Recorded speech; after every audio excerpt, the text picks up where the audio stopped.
ক্রুশকার ভগবান যিশু, তাকে জল দেওয়ার জন্য কেউ নেই। There's no one to give him water. ঘন্টা বা ঘন্টা প্রহার, অপুত্রতাচার, মানসিক যন্ত্রণা। চিন্তা করুন, এক ফোঁটা জল তাকে কেউ দেয়নি। শাস্ত্রে আমরা এক্ষুনি শুনলাম, লেখা আছে এবং খুব সুন্দরভাবে লেখা আছে। যখন তার 19:28 এবং 29 এক্ষুনি আমাদের ভাই পাঠ করলেন। ইহার পর যিশুর সমস্তই এখন সমাপ্ত হলো জানিয়া শাস্ত্রের বচন যেন পূর্ণ হয়। To fulfil the word of god.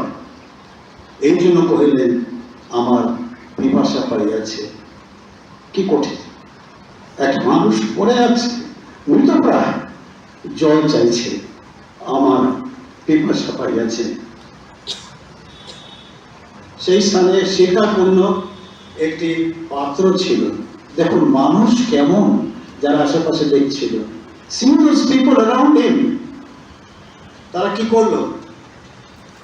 একটি শিখাপূর্ণ পাত্র ছিল এবং লোকেরা তাতে স্পঞ্জ লাগাইয়া এসব নল, এসব হচ্ছে একটা গাছের নল। এর পরবর্তীকালে আমরা যখন কোনো সময় পাবো এসব বা হিসব এ সম্বন্ধে আরো জানবো। এটা খুব গভীর বিষয়। এসব নলে লাগিয়ে স্পঞ্জে তার মুখে ধরলো, জল না, এক ফোঁটা জল দিল না, দিল শিল্কাপূর্ণ স্পঞ্জ। কি মানুষ! তাহলে ভাবুন, যারা পাশে পাশে ছিল, হয়তো অনেকের কাছে সেই দৃশ্য দেখার জন্য কিছু হয়তো খাবার ছিল, কিছু জল ছিল, হয়তো তারা চেয়েছিল দৌড়ে গিয়ে জল দিই, কারণ রোমান সৈন্যদের ভয়ে তো তারা পারল না। আমি হয়তো থাকলে আমার টিফিন থেকে জলটা দিতে পারতাম, কিন্তু সে সাহস আমারও তখন ছিল না, হবে না, কারণ রোমান সৈন্যরা চারিদিকে ঘিরে আছে। এক ফোঁটা জল কেউ তাকে দেয়নি। মৃত্যু মুখে পতিত মানুষ। যিশুকে এই উচ্চারিত বাণী, আমার পিপাসা পাইয়াছে, কতটা যন্ত্রণা ভাবতে পারেন। ঘন্টা পর ঘন্টা অত্যাচার, তার আগের দিন কি মর্মান্তিক প্রহার, কোড়া প্রহার, মার, তাকে উলঙ্গ করে, তারপর তাকে জল না দেওয়া, আর জল চাইলে সিরকা দেওয়া। কিচ্ছু মানুষের মন ভাবতে লজ্জা করে। তিনি আর যিশু যখন এটা বলছেন, আমার পিপাসা পাইছে, কি যন্ত্রণা! দেখুন, ঈশ্বর একাধারে মানুষ ছিলেন, আবার ঈশ্বরও ছিলেন। কাজে আমরা আপনার মতো যে যন্ত্রণা, যে দুঃখ আমরা পাই, যে চোখের জল আমরা ফেলি, সেই একই অবস্থার মধ্যে দিয়ে তাকেও যেতে হয়েছিল, because he was 100% a human being. আমার আপনার যে দুঃখ, আমার আপনার যে আনন্দ, আমার আপনার যে শখ সাধ, তারও ছিল, কারণ তারও পরিবার ছিল, তিনি একজন মানুষ ছিলেন। তাই স্বাভাবিকভাবে এত যন্ত্রণা, এত কঠোরতম যন্ত্রণা শাস্তির পরে স্বাভাবিকভাবে তিনি বললেন, আমার পিপাসা হয়েছে, একটু জল আমাকে দাও। কেউ দেয়নি, কেউ দেয়নি। শিক্ষাপূর্ণ তাকে নল দিল। খুব দুঃখজনক ঘটনা। এবং তিনি আমাদের মধ্যে দুঃখ যন্ত্রণা ভোগ করেন, এবং এমনকি অশ্রু জলের ভাগি আমাদের দুঃখ পাই, চোখে জল ফেলি, তিনিও চোখে জল ফেলতেন। তার প্রমাণ আমরা পেয়েছি যখন তিনি লাসারকে জীবিত অবস্থায় দেখতে চাইছেন, কবরের কাছে গিয়ে বললেন, লাসার পেয়েছে, তার আগে করলেন, বাইবেলে লেখা আছে, যিশু কাঁদিলেন। He used to cry. তিনি মানুষ ছিলেন, তিনি আমার আপনার মতো কাঁদতেন। তার প্রমাণ, লাসারের কবরের কাছে গিয়ে তিনি কাঁদিলেন এবং লাসার বেরিয়ে এসো। সেখানে চোখের জলে আমরা প্রমাণ পাই that he was a human being, 100%.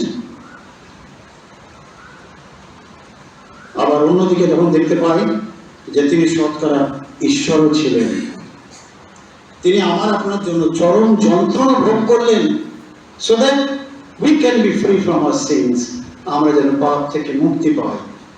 তাই স্বাভাবিক মানুষ হিসাবে তিনি আমাদের মতো বিভাষিত হয়েছিলেন, ঈশ্বর হয়ে মানুষ হলেন। ঠিক যেমন আমি আপনি যখন পিপাসা পায় আমরা জল খাই, তাই না? আমরা জল পান করি না? পিপাসা পেলে বাচ্চারা জল পান করি না? আর জল পান করে কি তৃপ্তি! সে তৃপ্তি কিন্তু তাকে কেউ দেয়নি সেদিন, জল খেয়ে দেয়।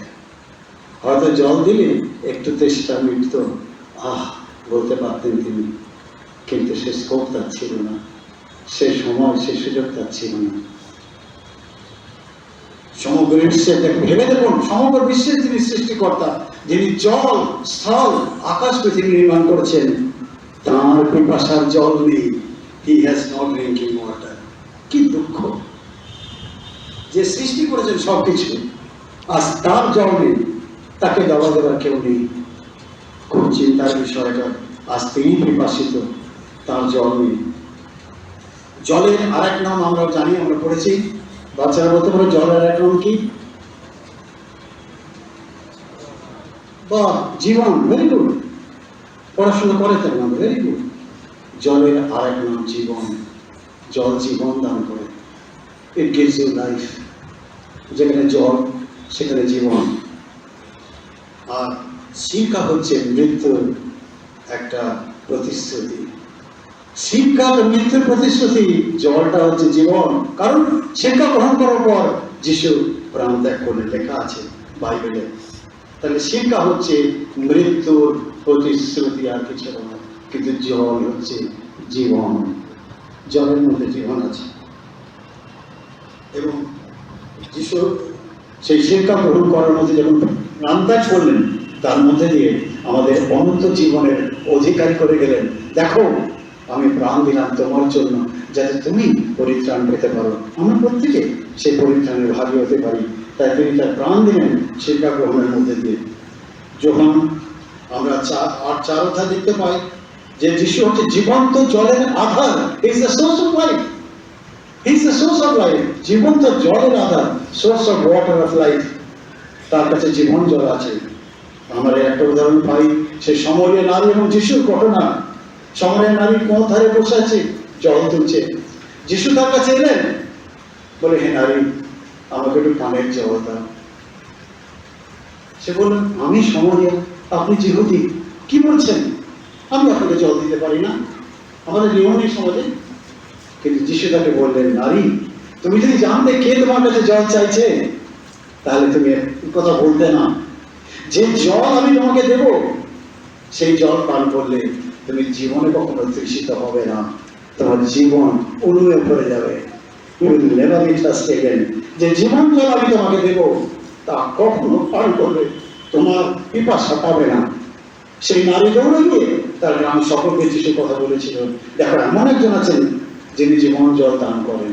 He is a giver of life. He is a source of life of giving water. তার কাছে জীবন জল আছে। কাজে আমরা সেই সমরের নারীর মধ্যে যদি হতে পারতাম, বিশ্বাস করতে পারতাম, তাহলে হয়তো আমরা তাকে জল দিতে পারতাম।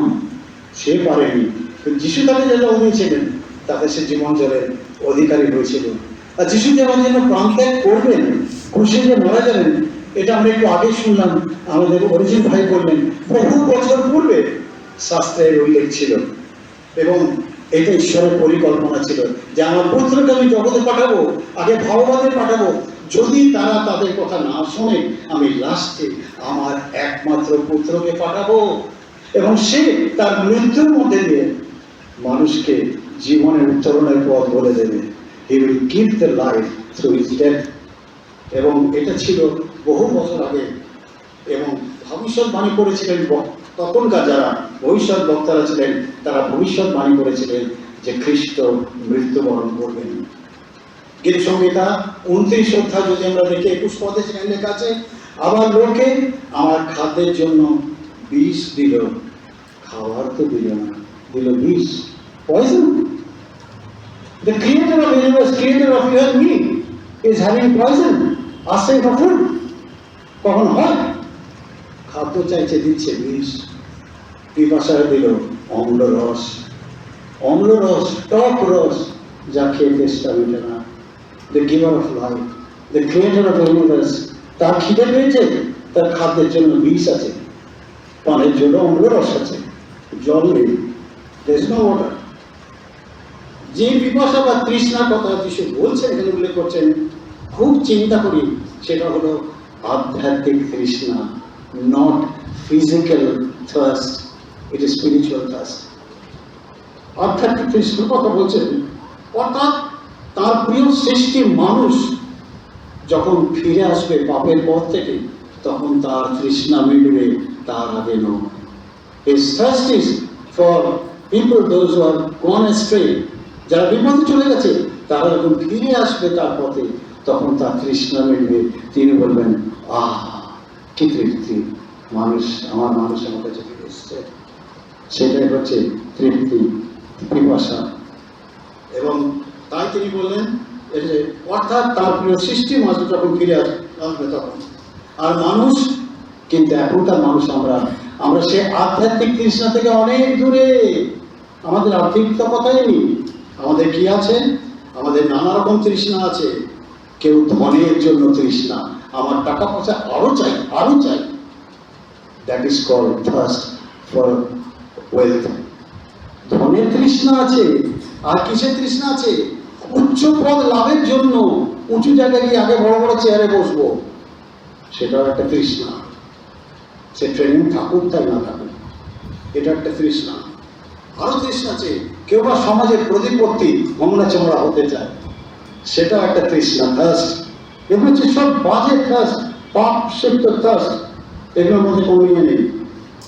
আবার কেউ আছে উচ্চ পদ লাভের জন্য, হ্যাঁ, আবার কেউ সমাজের প্রতিপত্তি লাভের জন্য, কেউ আরো ধন সম্পত্তি লাভের জন্য, কেউ জায়গা জমি হাতাবার জন্য তৃষ্ণা করে। আমরা দেখছি চারিদিকে মানুষরা কি করে মানুষকে ঠকিয়ে লাভবান হয়। এগুলো হচ্ছে সব পাপের পূর্ণ তৃষ্ণা। এই তৃষ্ণাগুলো হচ্ছে ক্ষণিকের, চিরদিন থাকে না, এবং তা একদিন মিশে যায় এবং তৃপ্তিহীন। এতে কোনো তৃপ্তি নাই। আজ অর্থ আছে, কাল নেই। আজ উচ্চ পদ আছে, কালকে চেয়ারটাকেও টেনে নেবে আমার, কে জানে। Who knows? There's something must be better than me. Bible বলছে, তুমি যখন যাও উচ্চ আসনে বসো না, কি জানি তোমার থেকে আরো কেউ আছে বিখ্যাত, সে ওই আসনের যোগ্য। So give him that chair, don't fight. ওই চেয়ারের জন্য তৃষিত হয়েও না, give it to somebody who is worth. কাজে এগুলো আমরা মনে রাখি, এগুলো ক্ষণিকের তৃপ্তি মানুষকে দেয় না। এই যে তৃষ্ণাগুলো, তেষ্টা, জল, পিপাসা, এই যেগুলো বললাম, এগুলো ক্ষণস্থায়ী, তৃপ্তিহীন। কাজে আমাদের উচিত এই সমস্ত ক্ষণস্থায়ী, তৃপ্তিহীন যে সমস্ত তৃষ্ণা, তার থেকে দূরে এসে ঈশ্বরের সান্নিধ্যে ফিরে এসে ঈশ্বরের বাক্যের মধ্যে দিয়ে তৃপ্তি লাভ করি। Let us be purified through the word of God. Let us be quench our thirst by the word of God. ঈশ্বরের বাক্যের মধ্যে দিয়ে আমরা যেন তৃপ্তি লাভ করি। ওই সব নকল তৃষ্ণা থেকে নয়, কিন্তু আমরা ওর থেকে দূরে থাকি এবং সেই বাক্যের মধ্যে ফিরে এসে তার দেওয়া যে জীবন জল তা গ্রহণ করা। তাই তবেই তার তৃষ্ণা নিবারিত হবে। এবং যদি করতে পারি সত্যি আমরা সেগুলোকে দূরে এসে যদি ঈশ্বরের বাক্যের প্রতি মনোযোগ করি, তার কথা ভাবি, তাহলে তার তৃষ্ণা নিবারিত হবে। You will say, yes, my thirst is quenched because you have come back to my life. আমার মানুষ আমার কাছে ফিরে এসেছে, আমার তৃপ্তি মিটেছে, আমার যত তৃষ্ণা ছিল সব তৃষ্ণা মিটে গেছে। এবং তিনি কি করেন? মানুষকে জীবনের অনুই দাঁড় করেন, জীবন জলের অনুই কি, যা শেষ হয় না। প্রতিদিন থাকো, তৃপ্তি থেকে খাও, পান করো, এবং যা পান করলে আমরা কখনো তৃষিত হব না। বাইবেল পরিষ্কার করছে, ধন্য তাহারা যারা ধার্মিকতার জন্য তৃষিত, those who are thirsty for righteousness. ধার্মিকতার জন্য তৃষিত হন, ধর্মের কাজ করুন, ভালো কাজ করুন, ধার্মিকতার দিকে যান, তবে সেই তৃষ্ণা আপনার সার্থক। তাই বলছি, ধন্য তাহারা যারা ধার্মিকতার জন্য তৃষিত। কিন্তু আমরা কজন বলুন তো? আমি তো বলছি এখান থেকে, আপনারা শুনছেন, আমরা কজন সত্যি সে ধার্মিকতার জন্য তৃষিত? কাজে ঈশ্বর যিশু আজও মানুষের অনুতাপ, ওই পরিত্রার জন্য এখনো তৃষিত যে মানুষ তার কাছে ফিরে আসবে। শাস্ত্রে দেখি যখন দায়ুক তার ধার্মিকতা, তার পাপের জন্য যখন ধার্মিকতায় তৃষিত হয়ে বলছেন, এবং তিনি গীত সংগীতা 42-এ বলছেন, কি বলছেন? আমরা সবাই মাথা নিচু করি, আমি বলবো সকলে মাথা নিচু করি, প্লিজ প্রত্যেকে মাথা নিচু করি, চোখ বন্ধ করি। দাউদ বলছেন, হরিণী যেমন জলধারা পানে হয় যে আকুল, প্রভু তেমনি মোর প্রাণ তোমার পানে ব্যাকুল। হরিণী যেমন জলধারা পানে হয় যে আকুল, আমার সৃজন আমার ভিক্ষা সারা দেবারাতে, বারবার ঢোকে আমাকে বলে, কোথায় তোমার ঈশ্বর? আমার প্রাণ কেন বিচলিত, কেন অন্তর এত শোকাকুল? রাখো ভরসা, তিনি তোমার সহায়, তিনি তোমার ঈশ্বর। হরিণী যেমন জলধারা পানে হয় যে আকুল, প্রভু তেমনি মোর প্রাণ তোমার পানে ব্যাকুল। হরিণী যেমন জলধারা পানে হয় যে আকুল। আমরা যেন হরিণীর মতো তৃষ্ণার্ত হয়ে জলের দিকে এগিয়ে যাই। আমেন। Thank you.